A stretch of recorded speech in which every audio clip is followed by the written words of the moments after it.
there's that expectation that regardless of some of the reservations or differences he may have or he has with President Donald Trump over some of his rhetoric around the Russia-Ukraine war, I think as a matter of diplomacy, he could have been a little more restrained publicly in some of the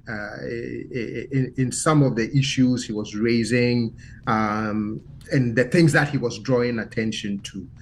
I don't know. It just felt that for him, he had the stage, and so he also felt, look, why must I back off and not show that I can, quote unquote, also engage these two leaders, especially the president of the United States, and take him on.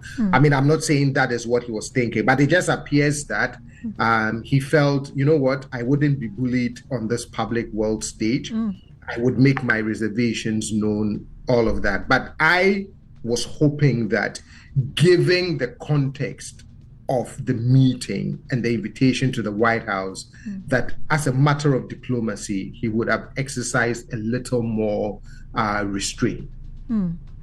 Quite apart from whether this leaves open the question of whether matters of major public diplomacy and what President Trump himself described as possibly the outbreak of World War III, whether those should be dependent on what sort of mood an individual is in when he gets up any morning or walks into his office on any evening. Where does this leave Europe? The crucial partner already shocked by statements made by Vice President Vance at the Munich Security Conference and indeed subsequently by President Trump himself, to the effect that they're pulling the rug from under the NATO partnership, the North Atlantic Treaty Organization partnership, and insisting now that Europe become more responsible for funding the Western-backed support for Ukraine against the Russian invading force. And you know, there has been this feeling among Republicans that Europe must do a lot more for its own security. That the U.S. shouldn't be carrying the kind of burden it has been carrying, particularly, so they expect NATO, for example, to step in a little more. Given what has happened, that for me becomes the immediate burden, the shift of that burden, because there's already indications that the current U.S. administration would want to pull back on certain U.S. commitments to Ukraine. If that happens, then it means Europe would have to, step in and fill in whatever gap that is left. And knowing this administration, once it says, you're out, you really are out, and it would take a lot of effort to get them back to recommitting the things that they had committed to Ukraine. I mean, to think of the fact that President Donald Trump, excuse my language, called former President Joe Biden stupid publicly on a world stage should actually tell you what the fallout of this is going to be, and the need for Europe to quickly have a plan B of how they step in if they want this Russia-Ukraine crisis to be resolved. The other thing is, hopefully, maybe they themselves, through other backdoor channels, other European leaders, through backdoor channels, would reach out to the Trump administration, but would also impress upon Zelensky to make other overtures to the US. I mean, he has indicated that he's not going to back off the minerals deal. He'll still go ahead and make good on his commitment and sign it. But at this point, knowing President Donald Trump, I'm not sure he's he has the appetite to engage him again. I mean, it would take a lot of effort to get him to want to engage Zelensky again.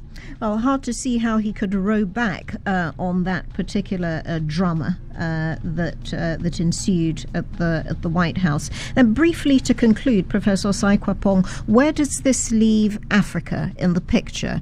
Europe at a point where it is squeezed economically, increasing demands by European populations, European national populations, to scale back on all kinds of foreign expenditure, but needing to commit more with this fallout with Washington towards Ukraine. We've already heard about cuts in aid budgets in France, down to something like 0.3% of their national income, nowhere near the 0.7% G20 commitment. The British Secretary for International Development resigning late last week as well over cuts to overseas aid expenditure by the UK government. Does this leave Africa high and dry, or is there a way of Africa in this new realpolitik emerging from Washington of negotiating itself into a new position of strength somehow? You know, I think for us it is a rude awakening to try and find alternative ways which moves us away from over-dependence on aid from the West. You know, you go through these cycles, different types of administrations have different philosophies about foreign aid and commitments to foreign aid. But I think that cycle, what we are seeing right now, especially with, as you have mentioned, the dismantling of the USAID, the cuts back to foreign aid in some of these European countries, you know, for us, it's a signal that we can't continue to live in this boom and bust cycle of foreign aid.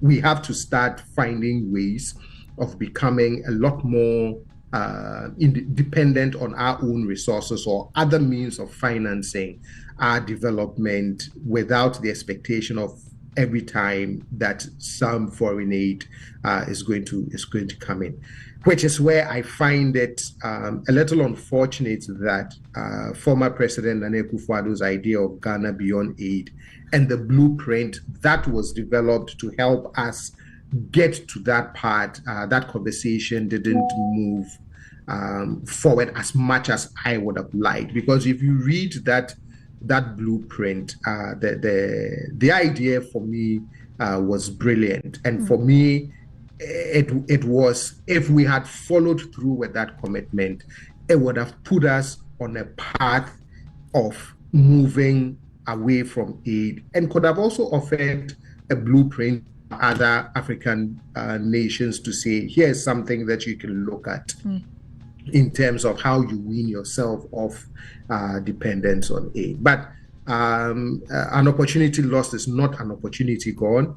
And for me, this is the time where Africa as a continent, its leaders must start thinking about this whole idea of how you move the continent beyond aid. Thanks very much to you, Professor Osae Kwapong, as always, for your insights and your wisdom there. Professor John Osae Kwapong is the Democracy and Development Fellow with CDD Ghana, and he was talking to us about that rumble in the Oval Office between Volodymyr Zelensky of Ukraine and Donald Trump, President Donald Trump, and Vice President J.D. Vance of the United States of America. Quite remarkable scenes. I don't think anybody had thought that they were up for that. Where does this leave Africa? Well, certainly we can't go cap in hand begging in Washington in the same way any longer. Coming up next, a discussion about something completely different, relationships. How do you keep your parents